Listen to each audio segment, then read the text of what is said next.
JDU प्रत्याशी रोजीना नाजिश ने किया नामांकन। विधान परिषद चुनाव के लिए किया नामांकन। सीएम डिप्टी सीएम और जीतन मांझी रहे मौजूद। सीएम नीतीश कुमार की अध्यक्षता में आज होगी कैबिनेट की बैठक। कई अहम मुद्दों पर होगा फैसला। पत्रकार विकास रंजन हत्याकांड में रोसड़ा कोर्ट ने सुनाया फैसला। एलजेपी प्रखंड अध्यक्ष सहित 14 दोषियों को आजीवन कारावास। मुंगेर में बाल माफियाओं का आतंक। छापेमारी करने गई पुलिस टीम पर हमला। 10 नामजद और 40 अज्ञात लोगों पर केस दर्ज। पंचायत चुनाव के पहले चरण के प्रचार का आज अंतिम दिन। 10 जिलों के 12 प्रखंडों में 24 सितंबर को होगा मतदान।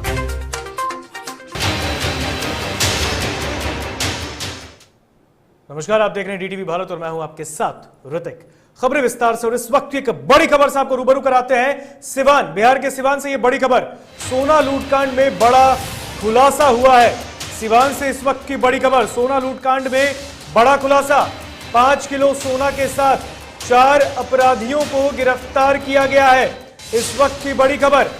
7 पिस्टल, 35 गोली, 2 मोबाइल और 1 बाइक भी मौके से जब्त किया गया है। इस वक्त की बड़ी खबर सिवान से।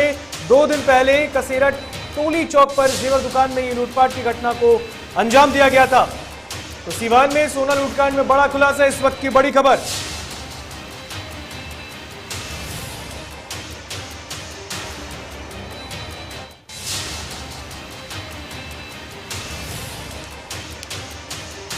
इस वक्त की बड़ी खबर बिहार के सिवान से आ रही है, जहां सोना लूटकांड में पुलिस को बड़ी कामयाबी हाथ लगी है। 4 अपराधियों को गिरफ्तार किया गया है। 2 दिन पहले ज्वेलरी दुकान से लूटपाट की घटना को अंजाम दिया गया था, जिसके बाद पुलिस को यह बड़ी सफलता हाथ लगी है। तो सिवान में सोना लूटकांड में बड़ा खुलासा किया गया है।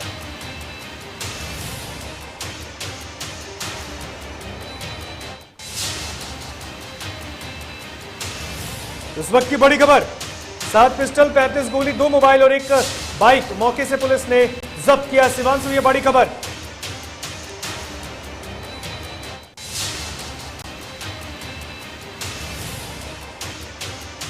सिवान में सोना लूटकांड में बड़ा खुलासा। इस वक्त की बड़ी खबर।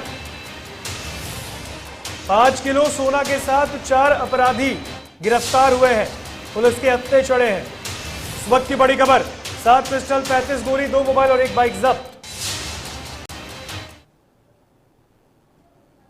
मुख्यमंत्री की मौजूदगी में जेडीयू से पूर्व एमएलसी तनवीर अख्तर की पत्नी रोजीना नाजिश अख्तर ने बिहार विधान परिषद उपचुनाव के लिए नामांकन दाखिल किया। जेडीयू के दिवंगत विधान पार्षद तनवीर अख्तर की पत्नी रोजीना अख्तर ने बिहार विधान परिषद की एक सीट के लिए हो रहे उपचुनाव में जेडीयू के उम्मीदवार के रूप में नामांकन किया है। जदयू के एमएलसी रहे तनवीर अख्तर के निधन से यह सीट खाली हुई थी। पुलिस वाले बच्चों, ये रोजीना नाजिश हैं, यही उम्मीदवार हुई है जेडीयू की और पूरे एनडीए की। आप सबको मालूम है तनवीर अख्तर साहब एमएलसी थे और उनका निधन हो गया कोरोना के चलते। और फिर उसके मृत्यु के बाद जो चुनाव हुआ उसमें हम सब लोगों ने तय किया उनकी पत्नी इन्हीं को उम्मीदवार बनाए थे। सब उनके साथ तो विभाग ने उसका पूरा क्रॉस चेक करवाया है और कल 148 सैंपल जांच के लिए भेजा गया। और आज सुबह ही मेरी जिलाधिकारी मधुबनी से भी बात हुई है। सभी के परिणाम आ गए हैं और सभी रिपोर्ट निगेटिव आया है। तो जो क्रॉस चेक हम लोगों ने किया तो ये पाया हम लोगों ने कि वहां पॉजिटिव केसेस नहीं है। पूर्णिया में चिराग पासवान की प्रेस कॉन्फ्रेंस को संबोधित करते हुए चिराग ने कहा कि मुख्यमंत्री नीतीश कुमार ना तो अपने मंत्रियों के सुनते हैं और ना ही बीजेपी के सुनते हैं। चिराग ने कहा कि किसी फैसले को लेकर मुख्यमंत्री ना तो अपनी पार्टी के नेताओं और मंत्रियों की राय लेते हैं, ना ही भारतीय जनता पार्टी से बात करना मुनासिब समझते हैं। पिताजी कब सत्ता में थे बताएं हमको। गठबंधन में जो 1.5 साल की हम लोग की सरकार थी, मात्र वही एक कार्यकाल है जब हम लोग एनडीए के साथ, जब हम लोगों ने लोकसभा का चुनाव 19 में हम लोगों ने लड़ा और जो थोड़े समय के लिए हम लोग सरकार में थे। पर ये मुझे लगता है कि माननीय मंत्री साहिबा से बेहतर और कोई नहीं जानता होगा कि मुख्यमंत्री Nitish Kumar ji single man army है। अकेले वो काम करने में विश्वास रखते हैं। भाई सहयोगी तो बहुत दूर की बात है, कि किसी सहयोगी का वो सुझाव ले लें। मुझे ईमानदारी से उनके पार्टी के नेता, कार्यकर्ता, उनके मंत्री, उनके विधायक दिल पर हाथ रखकर हमको बता दें कि क्या मुख्यमंत्री नीतीश कुमार जी उनकी राय देते हैं क्या किसी भी योजना में या किसी भी कार्य को करने के लिए। हमको भाजपा के नेताओं से बता दीजिए ना कि उनकी राय ली जाती है, उनसे मशवरा किया जाता है। मुख्यमंत्री नीतीश कुमार जी अकेले कार्य करने के लिए माने जाते हैं, वो और उनके 4-5 अधिकारी। बिहार में अब राम और रामायण को लेकर बहस छिड़ गई है। मध्य प्रदेश की तर्ज पर बिहार के पाठ्यक्रम में भी रामायण की पढ़ाई करने की मांग की जाने लगी है और इस बीच बिहार के पूर्व मुख्यमंत्री जीतन राम मांझी ने बड़ा बयान दिया है। उन्होंने कहा कि श्री राम कोई जीवित और महापुरुष व्यक्ति थे, ऐसा मैं नहीं मानता, लेकिन रामायण कहानी में जो बातें बताई गई हैं वो सीखने वाली हैं। जीतन राम मांझी के इस बयान के बाद अब विवाद शुरू हो गया है। बीजेपी ने बिना नाम लिए मांझी को नासमझ तक कह दिया। बीजेपी ने कहा कि जिनको राम के अस्तित्व पर शक है वो नासमझ है। की कहानी को हम सत्य नहीं मानते। तो अगर राम को कहा जाए कि कोई महापुरुष थे और जीवित थे, इस चीज को मैं नहीं मानता हूँ। आरजेडी का 2 दिवसीय प्रशिक्षण शिविर का आज दूसरा दिन है। वर्चुअली लालू यादव ने कार्यकर्ताओं को संबोधित भी किया है। लालू प्रसाद आरजेडी कार्यकर्ताओं को इस दौरान उन्होंने टिप्स भी दिया है।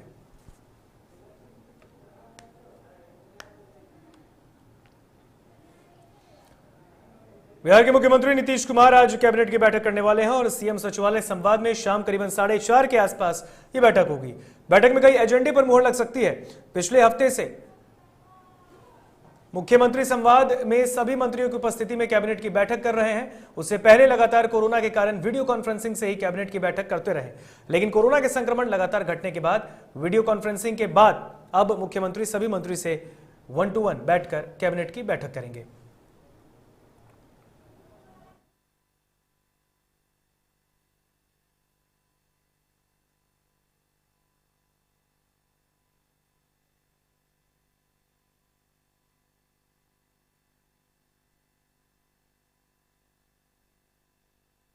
और अपने 1 दिवसीय दौरे पर आरजेडी की पूर्व सांसद लवली आनंद मुंगेर पहुंची, जहां उन्होंने आरजेडी कार्यालय में पत्रकारों से बातचीत की। बातचीत के दौरान पूर्व सांसद लवली आनंद ने मुंगेर की बदहाल स्थिति, महंगाई और कई मुद्दों पर बिहार सरकार और केंद्र की मोदी सरकार पर हमला किया है।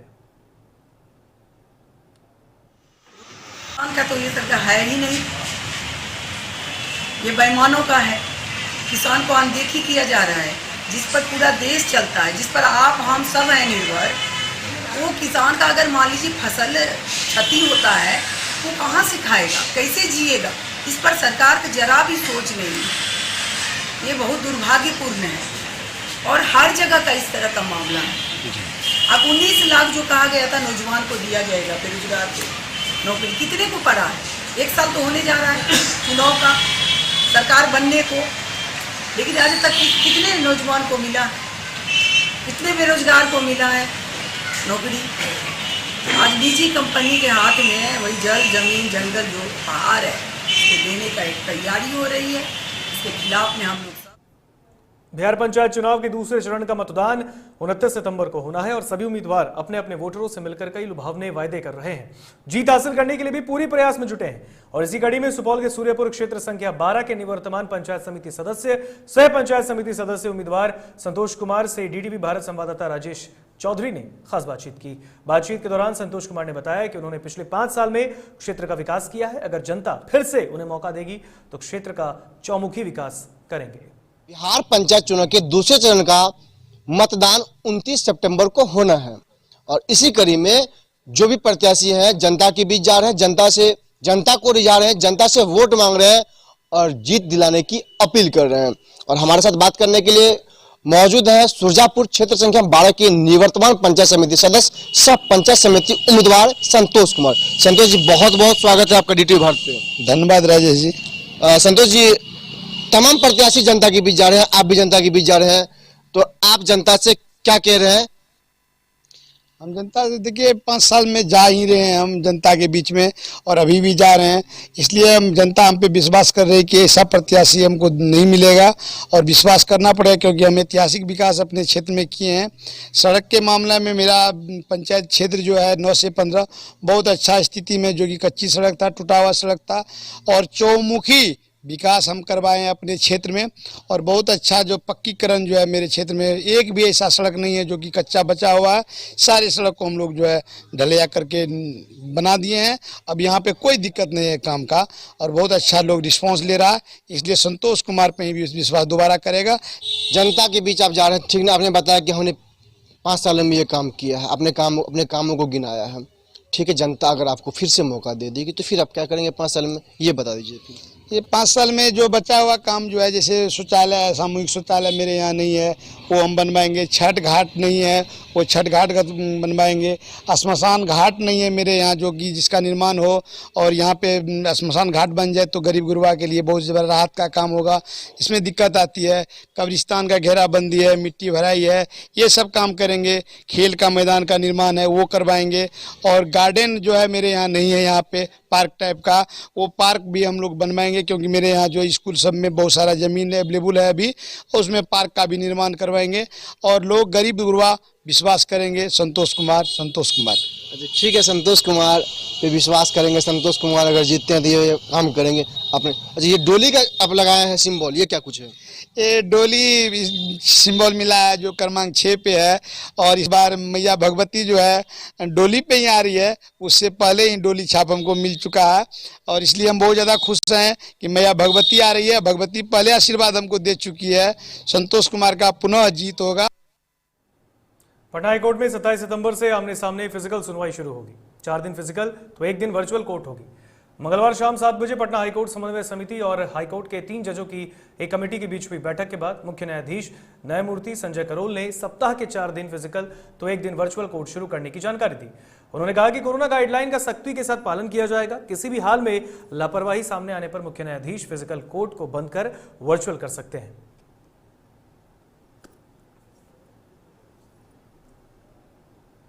और यार एक छोटे से ब्रेक के लिए कहीं मत जाइएगा, जल्द हाजिर होंगे।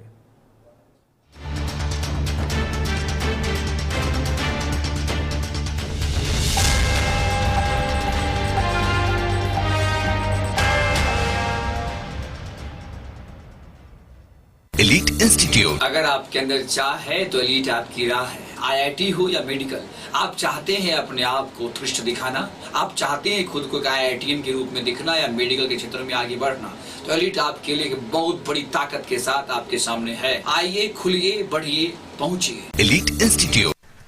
दादी, इतने सारे पापड़ बन गए, क्या करे?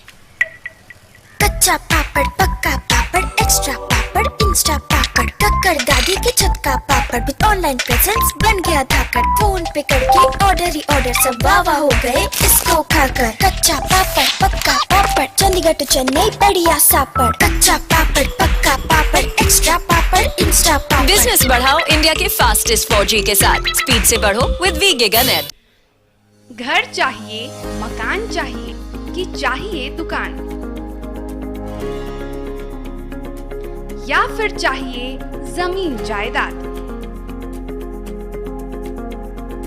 वो भी बिना ब्रोकर, बिना कमीशन के, 100% लीगल। अधिक जानकारी के लिए देखिए हमारा खास कार्यक्रम बिल्डिंग बाजार।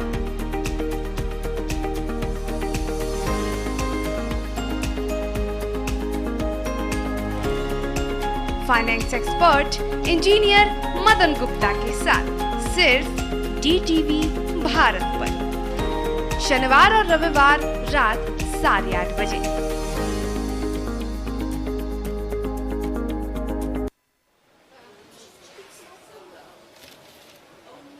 और ये रहा आपका बर्थडे गिफ्ट। पापा,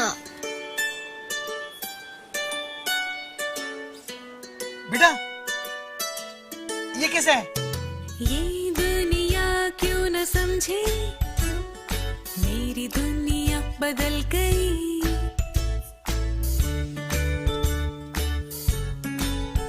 और ये देखो पीहू,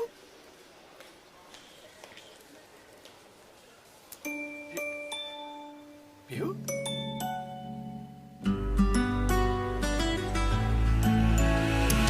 गुड़ियों से खेलने वाली तेरी गुड़िया बड़ी बच्चे कब बड़े हो जाते हैं पता ही नहीं चलता। थोड़ा बड़प्पन दिखाइए। रहो सेफ सैनिटरी पैड से खुद को स्वस्थ और सुरक्षित रखने में इनका साथ निभाइए। सर छुट्टी चाहिए थी। क्यों? गांव के सारे घर कच्चे थे, बाढ़ में ढह गए। मेरा भी। Good morning sir. देखिए, बुनियाद भी पक्की, आपका नया घर भी पक्का, सालों साल चलेगा सर। ठीक है, ले लो छुट्टी।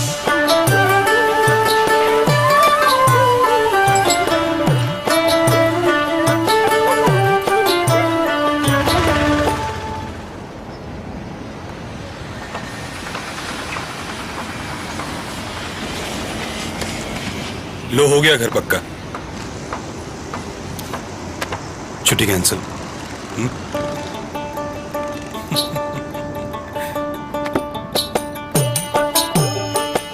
सच्ची खुशी वही होती है जिसकी बुनियाद दूसरों की खुशी में हो। कोणार्क, खुशियों की बुनियाद। अबे गुड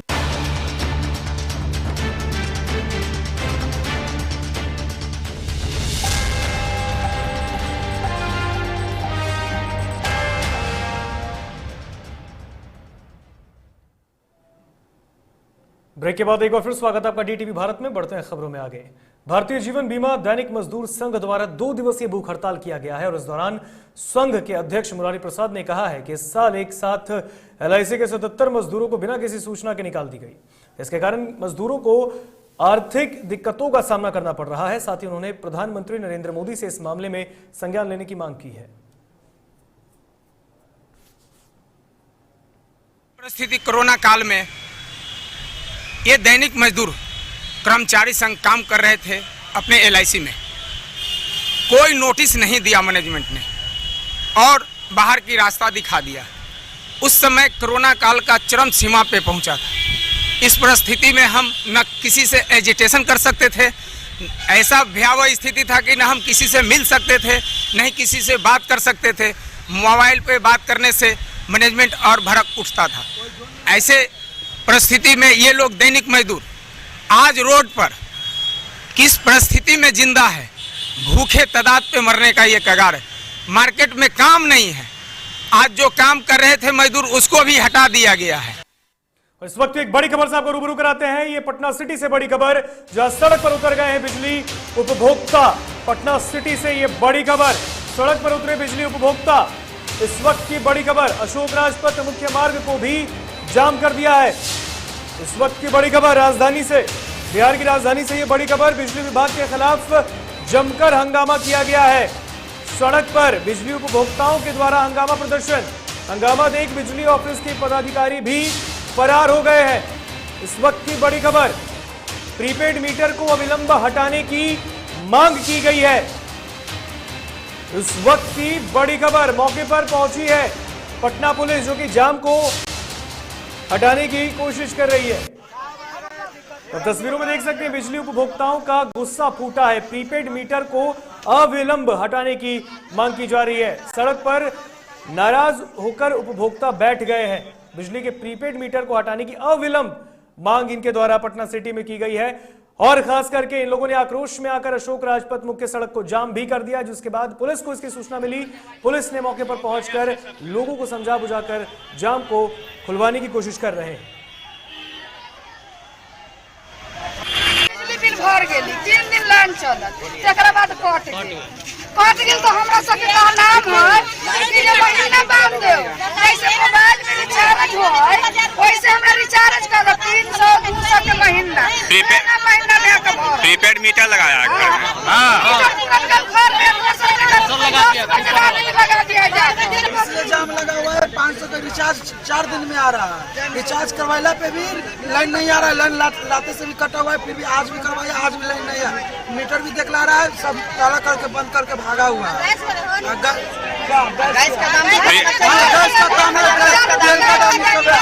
प्रीपेड मीटर लगा घर में। समस्तीपुर में पत्रकार विकास रंजन हत्याकांड में कोर्ट ने फैसला किया है। रोसड़ा कोर्ट ने 14 दोषियों को आजीवन कारावास की सजा सुनाई है। 13 साल बाद रोसड़ा कोर्ट का यह फैसला सामने आया है। लोजपा के रोसड़ा प्रखंड अध्यक्ष स्वयंवर यादव सहित 14 दोषियों को आजीवन सजा सुनाई गई। रोसड़ा एडीजे प्रथम के न्यायालय ने यह फैसला सुनाया है।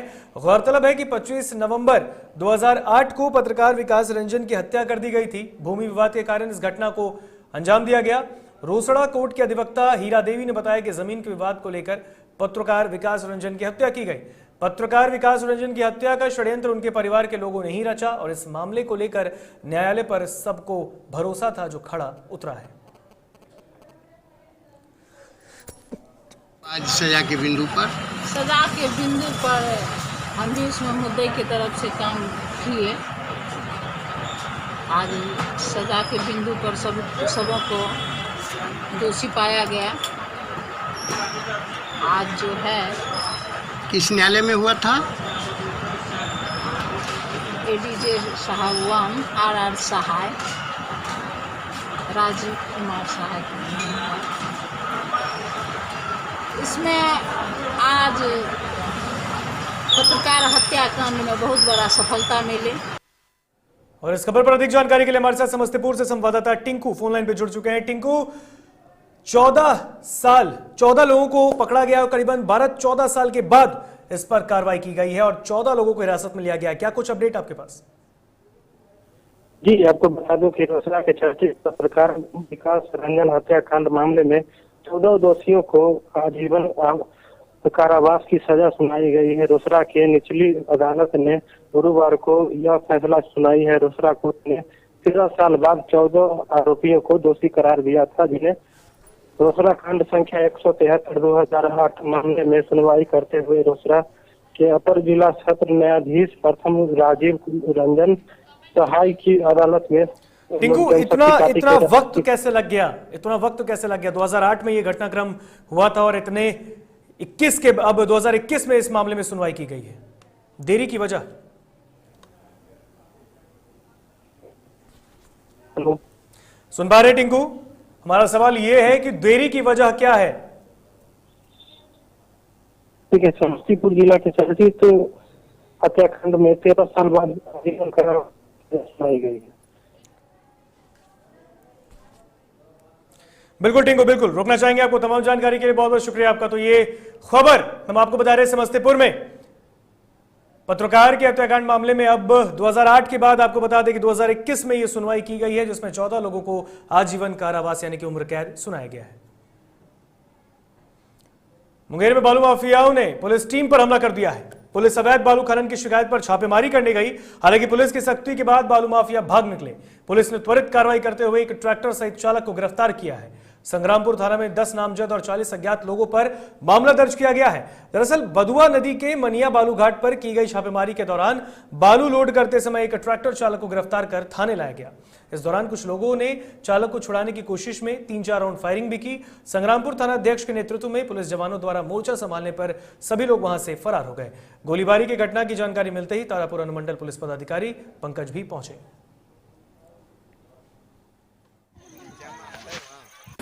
बरुआ नदी में मनिया के पास बालू उत्खनन की प्राप्त सूचना के आलोक में थानाध्यक्ष संग्रामपुर के द्वारा त्वरित कार्रवाई की गई और कार्रवाई करके एक बालू लदे हुए सोनालिका ट्रैक्टर को जब्त किया गया तथा उसके ड्राइवर सह चालक को गिरफ्तार किया गया। गिरफ्तार व्यक्ति का नाम विकास कुमार है। वहाँ बालू लोड कर रहा अन्य 2 ट्रैक्टर बग्गा गांव की ओर भाग गया।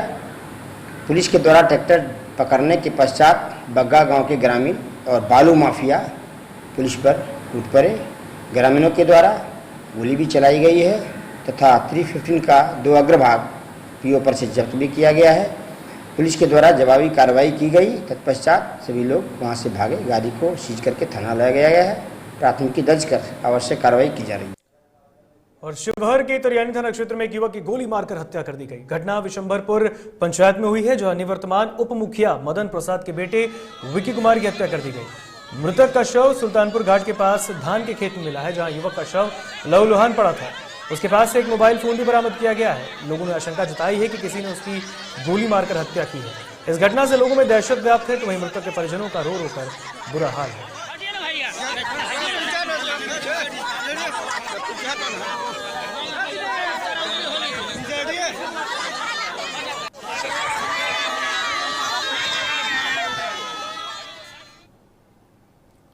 बगहा के रामनगर प्रखंड में बिजली विभाग की कार्यशैली से लोग परेशान हैं। मटिया पंचायत में पिछले कुछ दिनों से उपभोक्ता बढ़े हुए बिजली बिल को लेकर काफी परेशान है और इसको लेकर लोगों ने लिखित आवेदन दिया है।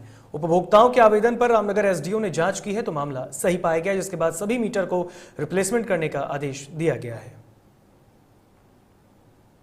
एसडीओ साहब का आदेश है, जो मीटर डिफेक्टिव है, एमडी मीटर है, जिसका मीटर खराब हो गया है, वही मीटर बदला जा रहा है अभी मटिया पंचायत में।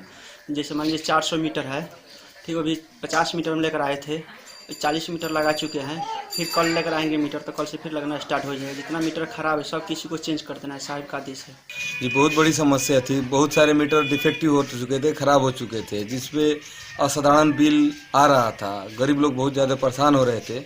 इसमें हम लोगों ने आवाज़ उठाया कि मटिया पंचायत में मीटर की नए मीटर की व्यवस्था की जाए। तो हालांकि वरीय पदाधिकारी के द्वारा इस बात को सुना गया। मेघोल मटिया गांव में लगभग 40 मीटर अलॉट हो चुके हैं जो रिप्लेस किए जा रहे हैं, जिसके लिए बिजली विभाग को बहुत बहुत बधाई। फिलहाल खबरों में बस इतना ही। मुझे दीजिए इजाजत। देखते रहिए DTV भारत। नमस्कार।